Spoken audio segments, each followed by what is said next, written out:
Hello साथियों, नमस्कार। एक बार फिर से आप सभी का स्वागत है आपके अपने यूट्यूब चैनल चंदा इंस्टीट्यूट नोट्स पर।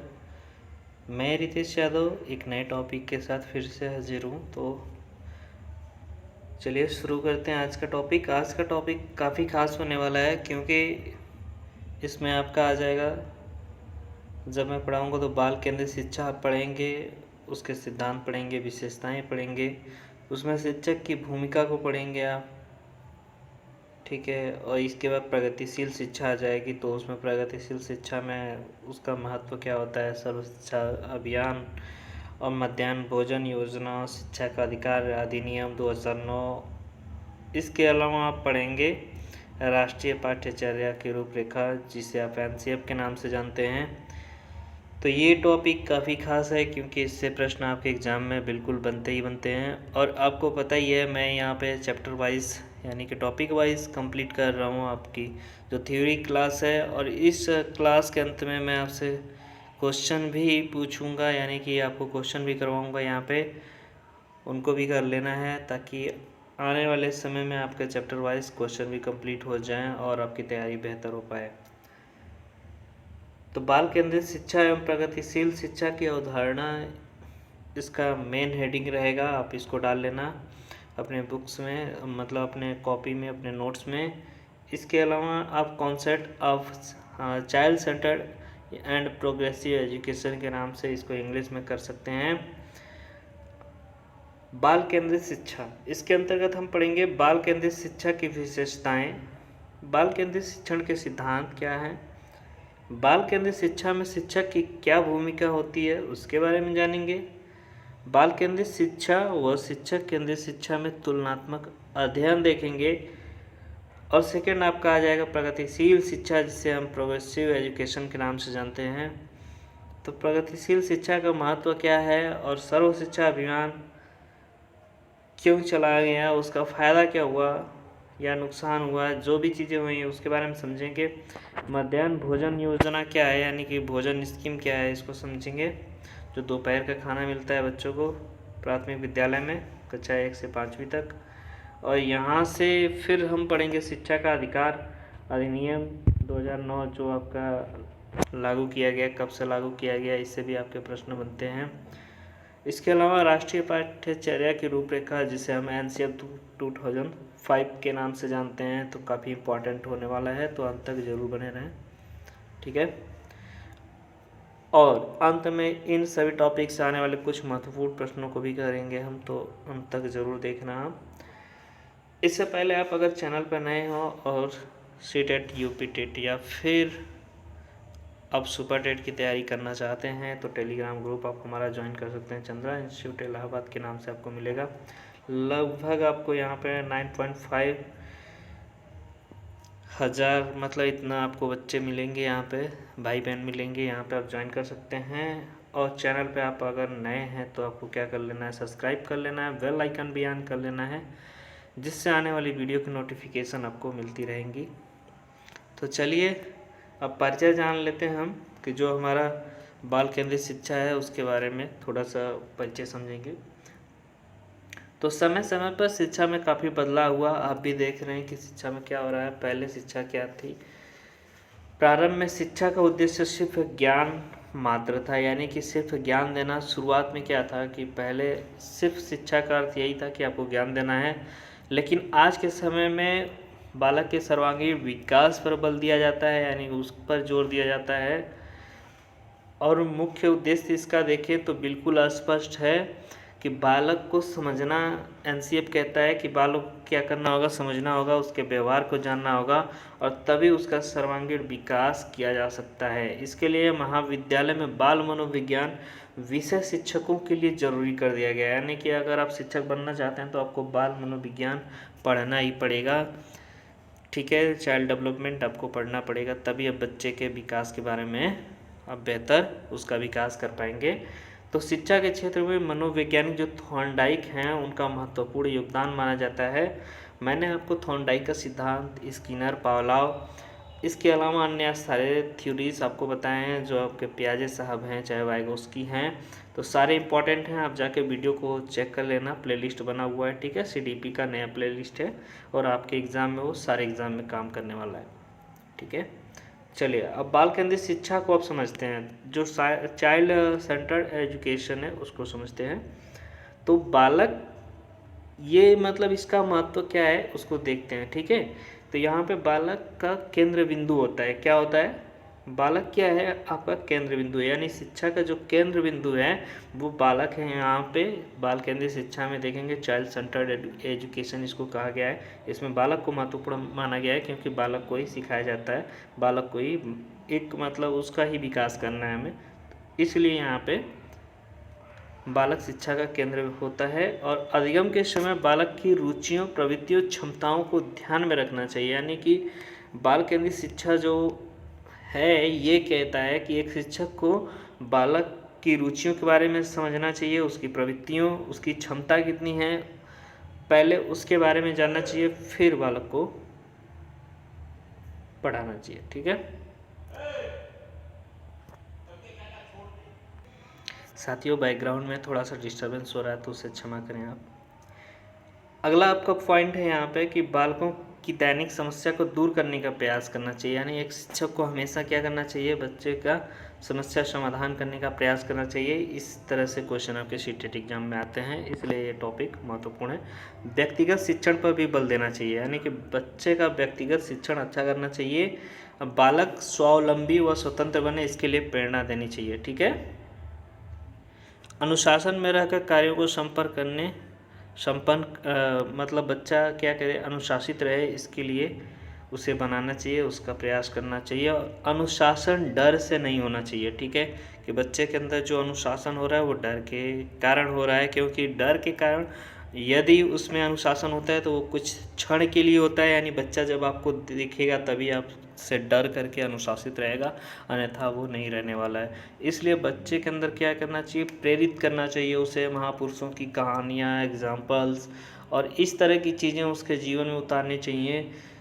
मतलब आप समझ सकते हैं कि मतलब जो प्रेरणा वाले पुरुष हैं जैसे आपके अब्दुल कलाम जी हो गए वैज्ञानिक के रूप में, तो इस तरह की चीज़ें अगर हम बच्चे को बताएंगे तो बच्चा क्या होगा, प्रेरित होगा। जैसे चंद्रशेखर आज़ाद, भगत सिंह के बारे में बताएं तो बच्चा क्या होगा, प्रेरित होगा, और वहाँ से उसको जो मोटिवेशन, जो प्रेरणा मिलेगी उसके लिए वो अनुशासित रहेगा, वहाँ से प्रयास करेगा। अगर आप बताएंगे कि चंद्रशेखर आज़ाद या और फिर आपके जो राष्ट्रपति जी थे यानी कि वैज्ञानिक भी थे डॉक्टर अब्दुल कलाम जी, तो वो अपने स्कूल में क्या थे, प्राथमिक जो विद्यालय था उसमें अनुशासित थे, आगे के विद्यालय में भी, आगे की पढ़ाई में भी अनुशासन में रहे, तब जाके वो एक अच्छा वैज्ञानिक बन पाए और राष्ट्रपति बन पाए। तो बच्चा भी सोचेगा कि मैं भी अगर अनुशासन में रहूँगा प्रेरित होकर तो फिर वो एक लंबे समय के लिए अनुशासन में रहेगा और यहाँ से वो सीख पाएगा चीज़ों को, ठीक है।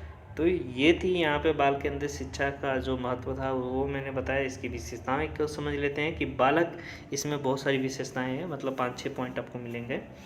तो यहाँ पे शिक्षक क्या है, ये थोड़ा सा बोरिंग होगा, लेंदी होगा, लेकिन काफ़ी अच्छा जो चैप्टर माना गया है ये बाल केंद्रित शिक्षा, अब समझेंगे। तो बालक, एक शिक्षक को हमेशा मतलब ऐसा होना चाहिए कि वो बालक को समझे, उसके व्यवहार, रुचि, योग्यता, मानसिक स्तर एवं उनके परिवेश के बारे में अध्ययन करें, यानी कि उसके बारे में जानकारी होनी चाहिए शिक्षक को, क्योंकि शिक्षा का उद्देश्य बालक के व्यक्तित्व का सर्वांगीण विकास करना होता है, यानी व्यक्तित्व का विकास व्यवहार के परिमार्जन द्वारा संभव है। इसलिए शिक्षक को बालक की आवश्यकता का भी ध्यान रखना चाहिए, ठीक है। यानी कि एक बच्चे को आपको पढ़ाना है तो उसके रुचियों के बारे में जानना चाहिए, उसका परिवेश कैसा है उसके बारे में जानना चाहिए, इन सब चीज़ों को समझना चाहिए, उसकी बुद्धि कितनी है ये सब चीज़ें को समझना चाहिए। फिर अगला पॉइंट आपका आ जाता है कि शिक्षण विधि, मतलब किस तरह से पढ़ाना चाहिए, इसके बारे में बताया गया है। तो बालक को क्या पढ़ाया जाए, कैसे पढ़ाया जाए, मनोविज्ञान जो है यही हमें बताता है कि बालक को क्या और कैसे पढ़ाया जाए, ठीक है। तो जिन बालकों की बुद्धि लब्धि कम है उन्हें अभ्यास ज़्यादा कराना चाहिए। अब बुद्धि लब्धि क्या होता है, तो इसके बारे में मैं आगे आपको बताऊंगा जब बुद्धि इंटेलिजेंस चैप्टर पढ़ाऊंगा, तो उसमें आपका क्लियर हो जाएगा। ठीक है, अभी के लिए इतना समझिए कि बुद्धि लब्धि जिनकी कम है, यानी कैपेसिटी जिनका IQ लेवल कम है, क्षमता कम है मस्तिष्क की या दिमाग की, तो उन्हें ज़्यादा अभ्यास कराना चाहिए। अर्थात अभ्यास उनको कराएंगे तो चीज़ें थोड़ी सी अच्छी हो सकती हैं। और जिन बालकों में बुद्धि लब्धि अधिक हो उन्हें क्या करना चाहिए, सूझ। आपको याद आ रहा है कुछ, सूझ का सिद्धांत तो मैंने बताया था, कोलर। ठीक है, तो यहाँ पे क्या करना चाहिए, सूझ द्वारा बच्चे को पढ़ने का प्रयास करना चाहिए, यानी सीखने के लिए उसे छोड़ देना चाहिए, बच्चा सूझ के द्वारा सीखे। अगला है पाठ्यक्रम। अगर आप पढ़ा रहे हैं तो पाठ्यक्रम कैसा होना चाहिए, तो NCF बताता है कि पाठ्यक्रम क्या होना चाहिए, लचीला होना चाहिए। तो आप समझेंगे पाठ्यक्रम का निर्माण करते समय विद्यार्थी और उसके समाज की आवश्यकताओं को ध्यान में रखकर करना चाहिए, जिससे उनके बीच क्या हो, सामंजस्य स्थापित हो सके, जिससे परिस्थितियों के अनुकूल सीखने में मदद मिल सके और विद्यार्थी अनुभव प्राप्त कर सके। अगर NCF जो आएगा आपको आगे जब देखेंगे आप, तो उसमें लिखा रहेगा कि बच्चे को क्या करना है, उसके मतलब पढ़ाई को क्या करना है, बाहरी जीवन के साथ जोड़ना है। तो यही है आपका कि बच्चे को क्या करना चाहिए, उसका जब भी मतलब सब्जेक्ट आप निर्माण कर रहे हो, पाठ्यक्रम बना रहे हो, तो हमेशा क्या करना चाहिए, उसके दिमाग की मतलब जो उसकी चीज़ें हैं उसके बारे में, मतलब कि वो कितना कैप्चर कर सकता है या मतलब किस तरह से पढ़ाना चाहिए, तो बिल्कुल बच्चे के अनुसार ही उसका पाठ्यक्रम होना चाहिए। ठीक है, क्योंकि आप अपने अनुसार पढ़ाएंगे, अपने अनुसार बनाएंगे तो फिर मुश्किल हो जाएगा, वो बच्चा नहीं सीख पाएगा। और बच्चे के अकॉर्डिंग अगर हम बनाएंगे तो वो सीख पाएगा बिल्कुल, क्योंकि उसका मन भी तो लगना है। बच्चे का मन नहीं लगेगा तो हम कैसे पढ़ाएंगे, कैसे सिखाएंगे। फिर अगला है कि प्रबंधन व अनुशासन। ठीक है, तो एक शिक्षक को चाहिए कि कक्षा व विद्यालय में अनुशासन स्थापित कर सके, क्योंकि बिना अनुशासन की उचित प्रबंधन संभव नहीं बनाए जा सकते हैं। ठीक है, बालक पर दबाव नियंत्रण के रूप में न होकर कैसा होना चाहिए, बल्कि प्रेरणा के रूप में होना चाहिए, क्योंकि डर के कारण अनुशासन सिर्फ कुछ पल के लिए हो सकता है, यानी कुछ क्षण के लिए होता है, जबकि प्रेरणा से स्वयं अनुशासन सीखता है। यही चीज़ें मैंने आपको पहले ही बता दी, तो अब बताने की आवश्यकता नहीं है। मूल्यांकन का परीक्षण अगला पॉइंट है, 5वां नंबर। तो शिक्षण के बाद शिक्षक को क्या चाहिए कि बालकों द्वारा सीखी गई क्रियाओं को परीक्षण करें। ठीक है, अगर एक शिक्षक पढ़ा रहा है तो उसको क्या चाहिए, अगर मैं आपको पढ़ा रहा हूँ तो आपका मूल्यांकन बिल्कुल होना चाहिए। ठीक है, क्योंकि इससे पता लगता है कि आपकी कमी क्या है, क्या क्या आपके पॉइंट्स छूट रहे हैं, तो आप क्या करेंगे, फिर उसको रिकवर करेंगे। और मैं भी प्रयास करूँगा कि उसको कहीं न कहीं दोबारा से मैं दोहरा दूँ, ताकि आपका याद हो सके, आपका कंप्लीट हो सके, रिवीजन हो सके। ठीक है, तो मूल्यांकन बहुत ज़रूरी है और विद्यार्थी के विकास के सभी पक्ष समाहित हो, इसके लिए बालकों का उचित मूल्यांकन बहुत ज़रूरी है।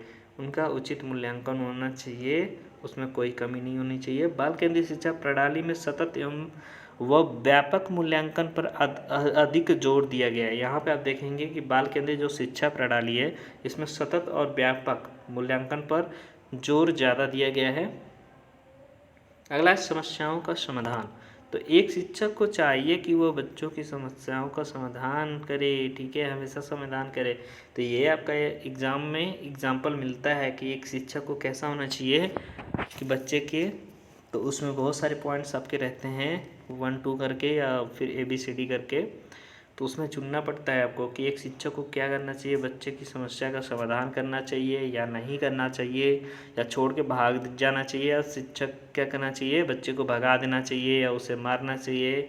इस तरह के प्रश्न होते हैं। ठीक है, मतलब आंसर होते हैं, तो वहाँ को आपको चुनना पड़ता है कि एक शिक्षक क्या चाहिए, हमेशा बच्चे की यानी बालक की समस्या का वो समाधान करे, ऐसा होना चाहिए। ठीक है, अब बात करते हैं बाल केंद्रित शिक्षण के सिद्धांत। ठीक है, तो इसमें विषय वस्तु का जो चयन है वो बालकों की योग्यता के अनुरूप होना चाहिए। ऐसा नहीं कि बच्चा एक में पढ़ने वाला है और उसकी योग्यता अगर एक की एक अच्छा एक की है तो हम उसे तीसरी या चौथी की पढ़ा रहे हैं तो उसको नहीं आएगा। ठीक है, तो शिक्षक को बालक की मानसिक दशा का ध्यान रखकर अधिगम कराना चाहिए। ये इसमें पॉइंट्स हैं। जैसे यदि बालक थका हुआ है और खेलना पसंद करता है, यानी कि बच्चा अगर इस टाइम पे पढ़ना नहीं चाहता है तो उसे उसी तरह की चीज़ों को देना चाहिए जिससे उससे पढ़ सके। ठीक है, तो इसमें क्या होना चाहिए कि अगर बच्चा खेलना चाहता है तो शिक्षक, जैसे मान लीजिए आपका क्लास है, कोई भी क्लास है किसी चीज़ को लेकर, हिंदी की क्लास है तो आप हिंदी की बहुत सारे अर्थ होते हैं, मीनिंग होते हैं, इंग्लिश का है तो उसमें मीनिंग्स आते हैं, तो इस तरह की चीज़ों को आप वहाँ पे खेल के माध्यम यानी अंताक्षरी के रूप में कर दीजिए। बच्चा वहाँ क्या करेगा, उसका मन लगेगा। ठीक है, तो वो मतलब एक कंपटीशन रहेगा तो वहाँ पे उसका मन भी लगेगा कि हाँ ये मुझे बताना चाहिए।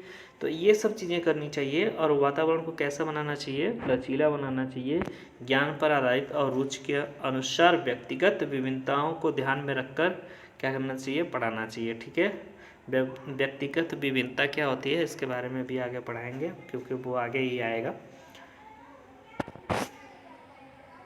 इसके बाद आपका यहाँ पे अगला पॉइंट है प्रेरणा। बालकों को प्रेरित करने के लिए महापुरुषों की जीवनी, वैज्ञानिकों के उदाहरण, नाटक एवं नैतिकता पर ध्यान देना चाहिए। यही चीज़ें मैंने आपको बता दी हैं। अगला है रुचि। बालकों को शिक्षण देते समय उनकी रुचि का विशेष ध्यान देना चाहिए क्योंकि इससे बालक जल्दी सीखता है और आगे बढ़ने में प्रेरणा मिलती है। अगला पॉइंट है आपका सर्वांगीण विकास, यानी बालकों में उनके सभी पक्ष को विकसित करने पर बल देना चाहिए, तभी बालकों का क्या होगा, सर्वांगीण विकास संभव हो पाएगा।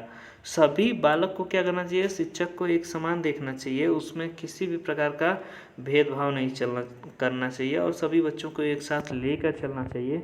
और प्रश्न पूछ रहे हैं तो उस समय किसी पर भेदभाव ना करें, ना जाति के आधार पर, ना धर्म के आधार पर, ना उनकी योग्यता के आधार पर। ठीक है, भेदभाव बिल्कुल ना करें, सभी को एक जैसा, मतलब सभी के साथ आपका भी व्यवहार अच्छा होना चाहिए, एक जैसा होना चाहिए। फिर बालक की भूमिका इसमें देखेंगे आप, जो बाल केंद्रित शिक्षा में शिक्षक की भूमिका है कैसी है, जो चौथा पॉइंट आपका था। तो बाल केंद्रित जो शिक्षा है उसमें शिक्षक की भूमिका क्या है, प्रमुख मानी गई है, यानी कि बालक की भी भूमिका महत्वपूर्ण है और यहाँ पे आप देखेंगे शिक्षक की भूमिका भी महत्वपूर्ण मानी गई है क्योंकि शिक्षक एक सहयोगी तथा मार्गदर्शक की भांति कार्य करता है और शिक्षक एक प्रेरक होता है जो बालक को ध्यान में रखकर ही पाठ्यक्रम, दैनिक कार्यक्रम यानी विषय, भौतिक वातावरण कार्य का चुनाव करता है।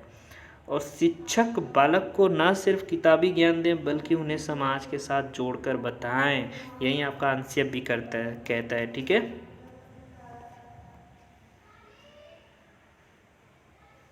अगला आपको पॉइंट है कि बाल केंद्रित शिक्षा व शिक्षक केंद्रित शिक्षा में तुलनात्मक अध्ययन, यानी कि बाल केंद्रित शिक्षा में बालक की भूमिका प्रमुख होती है जबकि शिक्षक केंद्रित शिक्षा में शिक्षक की भूमिका प्रमुख होती है। बाल केंद्रित शिक्षा में बालक शिक्षा के प्रति क्या करता है, ज़्यादा सीखने की कोशिश करते हैं, यानी ज़्यादा चीज़ें सीखते हैं, जबकि शिक्षक केंद्रित शिक्षा में कम सीख पाते हैं क्योंकि शिक्षक के अनुसार होता है और शिक्षक तो बहुत सारी चीज़ें जानता है, तो वो अपने अनुसार पढ़ाएगा तो फिर बच्चा कैसे पढ़ पाएगा, मुश्किल है। तो इसलिए क्या करना चाहिए, लचीला बनाना चाहिए, यही उसका उद्देश्य है। अगला है कि बाल केंद्रित शिक्षा आत्मविश्वास, अनुशासन व स्वावलंबन पर बल देता है जबकि शिक्षक केंद्रित शिक्षा सिर्फ मेहनत और स्वाध्याय पर। मैं कहता हूँ अगर मैं बालक के अनुसार पढ़ाऊँगा तो बच्चे के अंदर क्या आएगा, उसको आएगी चीज़ें, तो अनुशासन में रहेगा, आत्मविश्वास उसके अंदर पैदा होगा, स्वावलंबन बनेगा उसके अंदर। ठीक है, लेकिन अगर वही चीज़ें उल्टी कर दी जाए, शिक्षक केंद्रित कर दी जाए शिक्षा, तो क्या होगा कि बच्चा क्या करेगा, बहुत ज़्यादा मेहनत करेगा, बहुत ज़्यादा स्वाध्याय करेगा। ठीक है, फिर भी उसको शायद मुश्किल हो जाए थोड़ा सा याद हो पाना। ठीक है, तो ये अंतर है। और इसके अलावा आप देखेंगे कि बाल केंद्रित शिक्षा में बालक की रुचि, आवश्यकता और क्षमता का ध्यान रखा जाता है जबकि शिक्षक केंद्रित शिक्षा में सिर्फ और सिर्फ शैक्षिक कार्यक्रम पर। ठीक है, बाल केंद्रित शिक्षा में बालकों में असफलता का डर कम पाया जाता है, यानी बाल केंद्रित ही है तो बच्चों में क्या होगा, डर कम होगा। ठीक है, कि वो कम असफल होंगे, ऐसा डर कम रहता है, यानी कि आपको पूरा ये मतलब ऐसा लगेगा। अगर एक बच्चे को मैं क ख ग घ सिखा चुका हूँ, अगर मैं वही चीज़ें उसको बताऊँगा, बोल दूँगा बच्चा ये लिख के आओ, तो वो क्या करेगा, उसमें वो सफल हो जाएगा। ठीक है, लेकिन अगर मैं अपने अनुसार बता दूँ बच्चे को, अभी मैं क ख ग घ ही सिखाया हूँ और मैं उसको दे दूँ कि नहीं तुम 1 2 लिखो, तो बच्चा शायद यहाँ पर डर जाए। तो सिखाना तो पड़ेगा आपको, तो यहाँ पे क्या हो रहा है कि मतलब एक स्टेप बाय स्टेप आप चल सकते हैं। तो बाल केंद्रित शिक्षा में बालकों में असफलता का डर पाया जाता है, यानी कि कम रहता है, जबकि शिक्षक केंद्रित शिक्षा में अधिक हो जाता है ये डर। ठीक है। अगला है प्रगतिशील शिक्षा, यानी प्रगतिशील शिक्षा में अमेरिकी मनोवैज्ञानिक जॉन डेवी का एक महत्वपूर्ण योगदान है। ठीक है। प्रगतिशील शिक्षा में किसका योगदान है? जॉन डेवी, जो कि एक अमेरिकी मनोवैज्ञानिक हैं। और इनका मानना है कि बालक का सर्वांगीण विकास तभी संभव है जब शिक्षण प्रक्रिया में उनकी क्षमताओं के अनुरूप प्रयोग में लाया जाए। ठीक है। शिक्षण प्रक्रिया क्या करना चाहिए? उनकी क्षमताओं के अनुरूप प्रयोग में लाना चाहिए। प्रगतिशील शिक्षा के अंतर्गत समस्या विधि, क्रियात्मक विधि, प्रोजेक्ट विधि आदि का प्रयोग होता है। बालक की समस्या समाधान और आलोचनात्मक चिंतन पर भी बल दिया जाता है, जिससे उचित व तर्कपूर्ण निर्णय ले सके। ठीक है। अब प्रगतिशील शिक्षा का महत्व समझेंगे कि प्रगतिशील शिक्षा का प्रजातांत्रिक मूल्यों पर बल देता है, यानी प्रगतिशील शिक्षा क्या करता है? प्रगतिशील शिक्षा प्रजातांत्रिक मूल्यों पर बल देता है। और शिक्षा बालक के लिए, प्रगतिशील शिक्षा बालक के लिए है और बालक शिक्षा के लिए नहीं है। ऐसा कहा जाता है कि मतलब शिक्षा क्या है? बालक के लिए है, न कि बालक शिक्षा के लिए। अर्थात बालक महत्वपूर्ण माना गया है। प्रगतिशील शिक्षा में शिक्षक का भी महत्वपूर्ण स्थान है, क्योंकि उचित वातावरण शिक्षक ही तैयार करता है। और प्रगतिशील शिक्षा में शिक्षक को समाज का सेवक भी कहा जाता है, यानी सेवक माना गया है। प्रगतिशील शिक्षा में जॉन डेवी ने दो तत्वों को महत्वपूर्ण माना है। पहला है रुचि, दूसरा है प्रयास। यानी कि रुचि होगी तभी बच्चा क्या करेगा? रुचि होनी चाहिए और प्रयास तभी वो कर पाएगा, यानी अच्छा प्रयास करेगा। प्रगतिशील शिक्षा में बालक की बौद्धिक क्षमता का ध्यान रखा जाता है। ठीक है। अगला है कि शिक्षक को बालक की योग्यताओं पर ध्यान देना चाहिए, बिल्कुल देना चाहिए।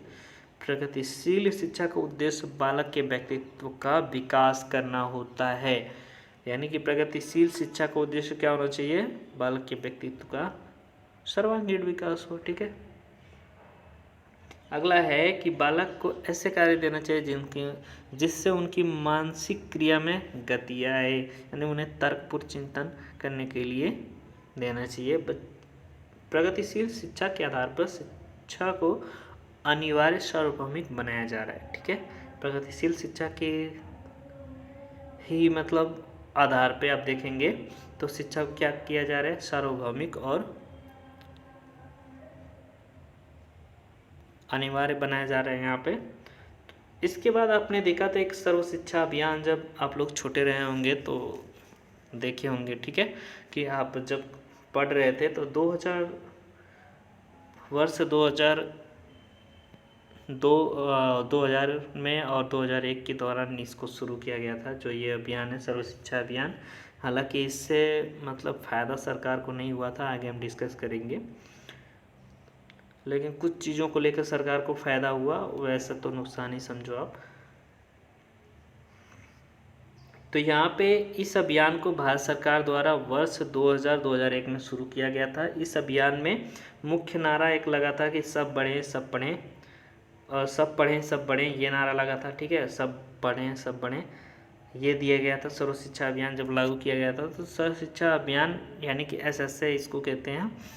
तो प्राथमिक शिक्षा के सार्वभौमिकरण का प्रमुख अंग माना गया। और इसमें क्या देखा गया कि इसका उद्देश्य जो था वर्ष 2010 तक क्या करना था कि जितने 8 वर्ष तक के बच्चे थे तो उनको क्या करना था कि प्रारंभिक शिक्षा उनकी पूरी करवाना लक्ष्य था, जो पूरा नहीं हो पाया। हालांकि इससे सरकार को सफलता अवश्य मिली, क्योंकि भारत में आप देखेंगे ऐसे कई सारे मतलब पिछड़े हुए इलाके यानी ज़िले हैं जहाँ पे कोई प्राथमिक विद्यालय अभी तक नहीं खुल पाया। तो सरकार उसके लिए क्या कर रही है? प्रयास कर रही है। यानी कि अगर ये अभियान न चलता तो शायद सरकार को पता भी नहीं लगता इनके बारे में। तो अभियान के दौरान सर्व शिक्षा अभियान जब लागू किया गया, इसमें देखा गया कि मतलब दो चीज़ें आपसे पूछी जा सकती है। एक तो कब लागू किया गया सर्व शिक्षा अभियान, और इसमें नारा क्या था? तो सब पढ़ें सब बढ़ें था इसका नारा। ठीक है। और इसका उद्देश्य देखा गया तो वर्ष 2010 तक क्या करना था कि जितने 8 वर्ष तक के आयु वाले बच्चे थे उनको क्या करना था? उनकी प्रारंभिक शिक्षा पूरी करवानी थी, यही लक्ष्य बनाया गया था, तो पूरा नहीं हो पाया। ठीक है। अब बात करते हैं मध्याह्न भोजन योजना की। तो स्कूल में बालकों के लिए दोपहर का जो भोजन मिलता है, यानी दोपहर के समय जो भोजन मिलता है उसकी व्यवस्था पर बल दिया गया, ताकि जो गरीब परिवार से बच्चे आते हैं तो उनके खाने की समस्या से वो ऑलरेडी मतलब उनके पास एक समस्या है खाने की, तो वहाँ से वो परेशान है, तो वो क्या करते हैं, छोटे रहते हैं तभी उनके माँ बाप काम करवाने लगते हैं और वो पढ़ भी नहीं पाते थे। तो सरकार ने क्या किया कि ऐसे बच्चों के लिए वो खाने मतलब दोपहर का जो भोजन है उसकी व्यवस्था की, ताकि बच्चे क्या करें, स्कूल में आ सकते हैं। जो ड्रॉप आउट है ना, तो जो बच्चे छोड़ के चले जाते हैं तो वो चीज़ें कम की जा सके। ठीक है, तो सर्वप्रथम इस योजना को कहाँ पे लागू किया गया, यानी कहाँ पे शुरू किया गया, तमिलनाडु के अंदर किया गया, ये आपसे पूछ सकता है।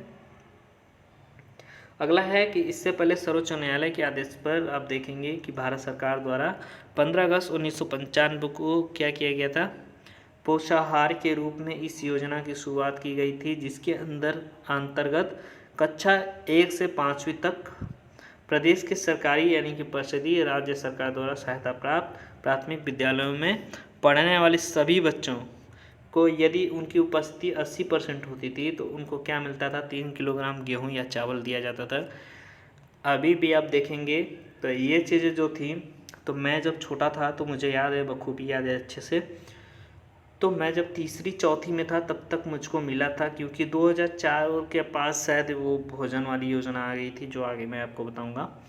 तो 2003-04 तक जब तीसरी चौथी में हम लोग थे, ठीक है, तो वहाँ पे हम लोगों को मिलता था ये सब चीज़ें। ठीक है, जो चावल वाली चीज़ें थी ना, चावल और गेहूँ, तो अलग अलग महीने में, एक महीने चावल एक महीने गेहूँ, इस तरह से मिलता था। तो उसका फ़ायदा क्या होता था यहाँ पे आपको बताएंगे कि इसको सरकार ने बंद किया, इसका एक रीज़न था। ठीक है, तो ये जब सरकार दे रहा है कि 3 किलो आपको बच्चे को मिल रहा था कि 3 किलो अनाज मिलेगा उस बच्चे के लिए, ठीक है, तो हम 2 भाई पढ़ते थे, मेरा छोटा भाई भी मेरे साथ था, तो उसको भी मिलता था, मुझे भी मिलता था। हालांकि ये 3 केजी तो सरकारी मतलब वहाँ से आता है, लेकिन ये मिलता कितना था, 2.5 केजी मिलता था। ठीक है, आज भी आप देखेंगे गांव में जो राशन मिलता है ना, जो कोटेदार देता है, तो आप वहाँ पे जाके आप सर्वे कर सकते हो, चोरी छिप के आप जाके किसी के साथ जिसको मिलता है ना वो आप देख सकते हो कि अगर जिस घर के 5 सदस्यों को मिल रहा है ना, तो आप कभी भी ना समझें कि आपको 25 किलो मिलेगा, वहाँ पे आपको 20 किलो का धारा बनाया जाता है। हालांकि वो अगर बाद में आप वजन करते हैं तो 18.5 के आसपास वो आता है, मतलब इतना ठगी होता है वहाँ पे। तो यहाँ पे भी होता था कि 2.5 केजी ही मिलता था, हालांकि उससे मतलब नहीं है, उस पर सरकार को ध्यान देना चाहिए, हमें नहीं। तो यहाँ पे अगर बताएं जो 3 किलोग्राम गेहूँ और चावल मिलता था, इसका डायरेक्ट फ़ायदा बच्चे को नहीं मिलता था, यानी कि उसका देखेंगे उसका लाभ छात्र को नहीं मिलता था, बच्चे को नहीं मिलता था, क्या मिलता था, उसके पूरे परिवार में वो क्या होता था, बट जाता था। तो इसलिए सरकार ने पोषाहार के तहत जो 1995 को अगस्त में शुरू किया था उसको बंद करने का प्रयास किया। उसके बाद क्या किया, फिर माननीय सर्वोच्च न्यायालय के आदेश अनुसार देखेंगे अब 26 नवंबर 2001 को एक नया निर्देश जारी किया माननीय न्यायालय ने। उसके बाद 1 सितंबर 2004 से पका पकाया भोजन आपके प्राथमिक विद्यालय में उपलब्ध हो गया। तो इस योजना की शुरुआत हो गई, जो आपका मध्याह्न भोजन योजना के नाम से फेमस हुआ। तो मध्याह्न भोजन योजना जो है प्राधिकरण का गठन इसका किया गया था 2006 में। इसके लिए एक ठीक है प्राधिकरण बनाया गया, यानी कि एक अब संगठन बनाया गया कि ये आपको मैनेज करना है, यानी उनको काम दिया गया होगा कि यहाँ से आपको भोजन वगैरह की जो चीज़ें हैं उसको उपलब्ध कराना है। तो अध्ययनरत जो बच्चे हैं उनको पौष्टिक भोजन उपलब्ध कराना इसका मुख्य उद्देश्य था, और शिक्षा ग्रहण करने की क्षमता को विकसित करना था, यानी विद्यालयों में छात्रों की संख्या बढ़ाना था, इसका उद्देश्य है। इसके अलावा प्राथमिक कक्षाओं में विद्यालयों में जो छात्र रुकने की प्रवृत्ति विकसित करना था, और ड्रॉप आउट जो रेट है उसको कम करना था, मैंने पहले बताया आपको। फिर बच्चों में आपसी भाईचारे की भावना विकसित करनी थी, यानी धर्म जाति के आधार पर उनमें किसी प्रकार का भेदभाव ना हो, इसके लिए एक साथ बैठा कर सबको क्या करना था, खाना वगैरह खिलाया जाता था, ठीक है, और चीज़ें पढ़ाई जाती थी। इसलिए विद्यालय में एक साथ सबको बैठाया जाता है ताकि किसी प्रकार का भेदभाव न रहे। फिर इस योजना के अंतर्गत प्रत्येक छात्र को सप्ताह में 4 दिन चावल के बने और 2 दिन क्या होता है, गेहूं के बने भोज्य पदार्थ है दिए जाते हैं, इसकी व्यवस्था की गई है। इसके अलावा प्राथमिक विद्यालय में भोजन कम से कम क्या कर मतलब ऐसा भोजन बने कि जो 450 कैलोरी ऊर्जा दे और 12 ग्राम प्रोटीन जिसमें उपलब्ध हो, ऐसा भोजन बनाया जाए प्राथमिक विद्यालय में। और जो उच्च प्राथमिक विद्यालय है उसमें कम से कम 7 कैलोरी ऊर्जा मिले और 20 ग्राम प्रोटीन मिले, ऐसा भोजन बनाया जाए। अगला है शिक्षा का अधिकार अधिनियम 2009 जो लागू किया गया था। तो इसमें देखेंगे आप, इस अधिनियम के अंतर्गत 6 से 14 वर्ष तक के बच्चों की बात की गई है इस अधिनियम में। और 6 से 14 वर्ष तक के बच्चे जो हैं उनको मुफ्त और अनिवार्य शिक्षा उपलब्ध कराना इसका मुख्य उद्देश्य था। जो शिक्षा का अधिकार अधिनियम 2009 यहाँ पे आया था, इसका मुख्य उद्देश्य यही था। फिर शिक्षा का अधिकार अधिनियम 2009 को 1 अप्रैल 2010 से लागू किया गया। ये प्रश्न आपसे पूछा जा सकता है कि शिक्षा का अधिकार अधिनियम पहले तो कितने वर्ष तक के बच्चों को मुफ्त शिक्षा देना था, ठीक है, तो ये 6 से 14 हो गया आपका। फिर इसका जो अधिनियम है इसको लागू कब किया गया, तो 1 अप्रैल 2010 को लागू किया गया। इसका आधार जो है संविधान का 86वां संशोधन देखेंगे, ये माना जाता है। तो इससे भी प्रश्न आपके पूछा गया है यूपी टेट एग्जाम में, पिछले साल अभी आया था, ठीक है, कि शिक्षा का अधिकार अधिनियम जो है कब लागू किया गया था, यानी किस संशोधन से आया है। तो आपका 86वां संशोधन से आया है, मुझे बखूबी याद है, ये क्वेश्चन पूछा गया है, ठीक है। तो 2002 में 1 से 14 वर्ष तक के बच्चों के लिए मुफ्त और अनिवार्य शिक्षा, इसका मूल अधिकार का दर्जा इसको मिल गया, ठीक है। इसके अलावा जो आपका NCF है, राष्ट्रीय पाठ्यचर्या की रूपरेखा है, इसको हम अगले क्लास में कंप्लीट करेंगे, फिर इसके बाद उससे जुड़े हुए क्वेश्चन कंप्लीट करेंगे, ठीक है। तो मिलता है नेक्स्ट वीडियो में, तब तक के लिए आपको क्या कर लेना है, चैनल को सब्सक्राइब कर लेना है और टेलीग्राम ग्रुप को ज्वाइन कर लेना है। तो मिलते हैं नेक्स्ट में, तब तक के लिए जय हिंद, धन्यवाद।